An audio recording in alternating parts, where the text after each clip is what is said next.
তারাবির নামাজ পড়ে আসার পথে আমার শ্বশুরের সাথে আসে। আসতে আমার শ্বশুর ধরাতে আমার ছেলে তো দাদার মাঠ থেকে সহ্য করতে পারে নাই, দৌড়ে দাদাকে ধরতে যায়, রক্ষা করতে যায়। আমার শ্বশুর ছেড়ে দিয়ে আমার ছেলেকে ইচ্ছে ধরে লাইট দিয়ে হাত দিয়ে ঘুষি লাথি বিভিন্ন রকমের মারে। আজকে বেশি অসুস্থ মারা গেল। আমি আর বিচার চাই দেশের কাছে, সারা দেশবাসীর কাছে। আমার সন্তান হত্যার বিচার চাই আমি যেন আমার সন্তান হত্যার বিচার। আমার ছেলে ছাত্র মানুষ, আমার ছেলের ভবিষ্যৎ নিয়ে আমার অনেক আশা ছিল। আমার ছেলের জন্য আমি ফর্ম ফিল আপ করছি, আমার ছেলে পরীক্ষা দিতে পারলো না। আমি এর বিচার চাই। আমার ছেলে স্বপ্ন ছিল আর্মি হবে, আমার ছেলের আমি বিচার চাই। আমি সারা দেশবাসীর কাছে আমার ছেলের বিচার চাই। আমার বাবাকে ধরে, বাবাকে যখন ধরে দাদাকে রক্ষা করার জন্য লাঠি যায়, আমার বাঁচতে ধরে ওরা ধরে মারপিট করে। আমার বড় ভাই আসে তাদের বাঁচার জন্য, তার মাথার মধ্যে চাইনিজ কুড়াল দিয়ে মারে। আমার বড় ভাই রংপুর হাসপাতালে আছে, আমার বাবার দাঁত ফেলে দেয়।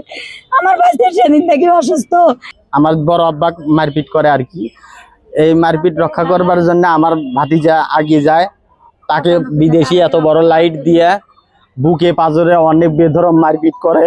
সে আজকে ভোরবেলা চিকিৎসাধীন অবস্থায় বাড়িতে ছিল, তাকে আজকে বেশি গুরুত্ব হওয়ার কারণে রংপুর নিয়ে যাওয়ার পথে সে মারা যায়। আমরা এর কঠিন বিচার চাই, এদের ফাঁসি চাই আমরা। 10-15 জন, বেল্লাল হাবিজ 10-12 জন ওরা মাছ ধর শুরু করছে। তখন আমার দোকানদার যাই, তাই আমার ভাগিনি তাই হচ্ছে ধরাধরি করতে তার আঙ্গুল কাটা যায়, আঙ্গুলটা পড়িয়ে যায়। আবার লাঠি দিয়ে মাথায় বাড়ি মারার পর ওখানে ঘুরে তারা করিয়ে তার মধ্যে ওদেরও ভাইটাই যাচ্ছে আসিয়ে এরা লাঠি দিয়ে সমানে মারপিট শুরু করছে। আমার ছেলে একজন মাস্টার, প্রাইমারি স্কুলের শিক্ষক মাস্টার, তাই এখান থেকে খালি হাতে বাড়ির দৌড়ে গেছে। তারও এই জায়গায় জোড়া বাড়ি মারার পর এখনও সে গুরুতর অবস্থা, অসুস্থ। ছেলে খুব মার খাইছে। তা আমি বাবু করলাম, বাবু চলো মেডিকেলে যাই। কলা দাদু আমার লাগবে না। আমরা তো মেডিকেলে গেলাম, আমি তো কেউ নেই, আমার ছেলে বিদেশ দুটে, একটা শিক্ষক তাই তো হইলো মেডিকেলে, আমিও মেডিকেলে।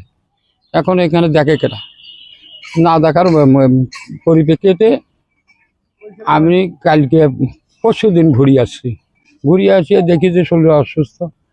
তার মায়ের ডাক্তার দিয়ে এখানে চিকিৎসা করার পরে কিছু হয়নি। আজকে ভোরবেলা খুব সে অসুস্থ না হয় মারা গেল। এই হত্যার আমি বিশেষ চাই। আমার ভাগিনা এই জমি পিছনের যে খাল নিয়ে মারামারিতে ও অনেক মার খায়, অসুস্থ হয়, জখম হয় অনেক, ফাটে নাই বিধায় সবাই মেডিকেলে ছিল। ও ওই জন্য মেডিকেলে যায় নাই যে একজন পুরুষ মানুষ বাড়িতে থাকার জন্য। আজকে শেষ রাত্রে গুরুতর অসুস্থ হয়, তাকে রংপুর নিয়ে যাওয়ার পথেই মারা যায়। এই হত্যাকাণ্ডের বিচার চাই। তারপরে আমার এই যে নাতিটা যে এই মারামারি ওখানে গেছিল, বিভিন্ন জায়গায় তার শরীরে ডাঙমারি করছে। হ্যাঁ, এই কাল থেকে সেদিন থেকে এই চালা খালি ছুটি যায়, হঠাৎ সে মারা গেল। ওই দিনে মারধরের কারণে মারা গেল। এর আমি বিচার চাই। মানে ও মারামারির মধ্যে গেছিল, যখন আমার নানার গায়ে মানে মারে, তখন ও মানে নানার গায়ে উল্টে জড়ায় ধরছে। সব মার ওর গায়ে পড়ছে আর কি। নানুর যত মার ছিল সব ওর গায়ে পড়ছে। মাথার মধ্যে একটা বাড়ি পড়ছিল, মাথাটা ফাটে নাই। মাথাটা ফাটলে হয়তো বা মানে রক্তটা বের হয়ে যেত। মাথার মধ্যে রক্ত জমাই খাইছে। তারপর থেকে ও অসুস্থ। কয়েকদিন মানে মারামারির পর থেকে ও বিছানায় অল টাইম দেখবো কম্বল গায়ে দিয়ে শুয়ে থাকে। এই অসুস্থ জনিত কারণে আজ যে মানে মারা গেল আর কি। এই হত্যা সুষ্ঠু বিচার চাই। 22 তারিখের একটা মারামারির ঘটনায় তার ছেলে উপস্থিত ছিল মর্মে ওনার মা সন্দেহ করতেছে, এবং এই কারণে মৃত্যুর কারণ জাস্টিফাইয়ের জন্য একটা মৃত্যু সংবাদ থানায় দেয়, এবং এর প্রেক্ষিতে আমরা প্রয়োজনীয় আইনগত ব্যবস্থা এবং পোস্টমর্টমের ব্যবস্থা করতেছি।